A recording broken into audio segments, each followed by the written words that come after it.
Hey, I think we're having a first today on this first fruits celebration that we're having to do it at home because we are snowed in, and not only snowed in, like the wind chills are, and we're talking about Kansas here, the wind chills are like minus 20 or 30.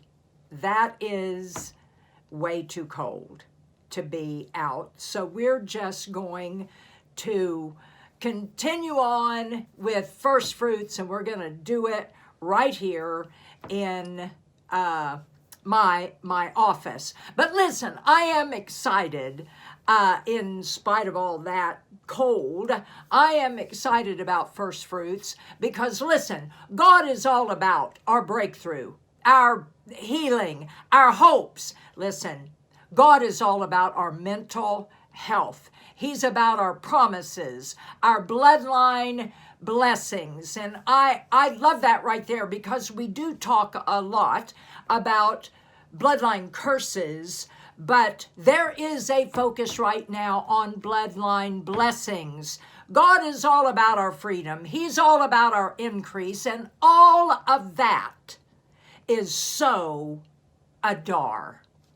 We've already talked about a major theme of Adar being happy, like, oh, happy day. That's what our newsletter was all about, and the video that I did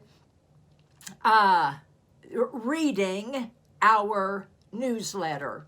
So when we talk about first fruits, which is observing the beginning of a Hebrew month, what we do is we tap into God's timing. And because this month we're about happy, really more than a month, it's like a season of time, I found these descriptions of time in the word. This is just a few of them, but I found favorable time, in the process of time, the fullness of time, an appointed time, a proper time, a promised time, fulfilled time. We love this. Redeemed time, and end time.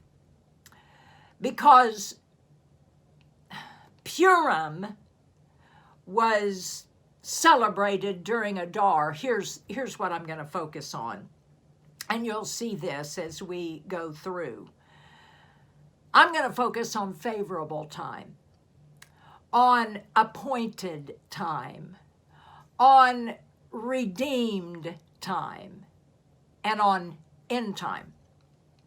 Now listen, Purim is a Jewish holiday that commemorates the saving of the Jewish people, basically from Haman. We'll see that in a minute. The book of Esther details this historical account. So I'm just going to talk about that in light of favorable time, appointed time, redeemed time, and end time. And maybe a few other of those times. So let's just go over this. Esther and her family lived in Jerusalem. They were Jews. And Nebuchadnezzar, the king of Babylon, came and took over Jerusalem. And Esther, her family was killed. And Esther was orphaned. And what was so cool is her cousin, Mordecai, took her as his daughter. And so they were both exiled to Persia. And then favorable time began to unfold. They were just living their lives. You know, sometimes we just live our lives. Mordecai was a Jew, but even in spite of that, he was favored. He was favored with a position in the palace, and as a result of that, he found out that the king's wife Vashti lost her queenship. And so the search began for a new queen, which really was kind of an ordeal. We won't talk about that, but we will say this, that Esther, so Mordecai had favor, Esther finds favor with the one who's getting all these ladies, I think it took like a year, getting these ladies ready to be picked as the new queen. So an appointed time came, and of all things, Esther is chosen, and no one knew that she's a Jew. So then the process of time begins. And Mordecai, because of his favored position as a Jew in the palace, he found out that the king had issued a decree to kill all the Jews, which was really instigated by Haman. So he got the word to Esther, and he told her to go before the king, reveal who she was, and ask that her people be spared and the decree to be reversed. Now, in that culture, no one did that. Nobody went before the king, not even the queen, uninvited. And here was her famous words, because she was not invited to go before the king. Her famous words were, okay, I'm going. And if I perish, I perish. And we know the end of the story. And if you're not familiar with this, you need to read the entire book of Esther. It doesn't take very long. It's like 9 chapters or something, but it's a awesome story of the times. And so we know the end of the story. But if Esther would have entertained fear, like the negativity of being an orphan and taken out of her country, her culture, what she knew. Obviously, her family is gone. She's got her cousin Mordecai. They're there in a foreign country, and then there's palace protocol that she is learning, but really not all that familiar with. But I'll tell you what, Esther didn't enter in to any of that. Here's what I heard about Esther. Esther redesigned the whole experience. Redesigned the whole experience that could have hijacked her destiny. So let's just say that. We're going to go to God, redesign our whole experience, whatever we might be going through right now, and we say our destiny will not be hijacked. So here's what happened. She became somebody she didn't know she could become. Amen. And then an end time happened. So I'm not talking about like a doctrine of the end times, or in the church it would be called the end time doctrine. I'm not talking about that. I'm talking about how Esther's strategy ended a time of certain disaster and extermination. I'm talking about an end time, that became redeemed time. I love this stuff. So after prayer, after fasting, after hearing from God, Esther got a strategy that actually was familiar to that culture. When there was going to be a shift in government policies or government positions, it was announced during a banquet. So she went before the king and was uninvited, and it was risky.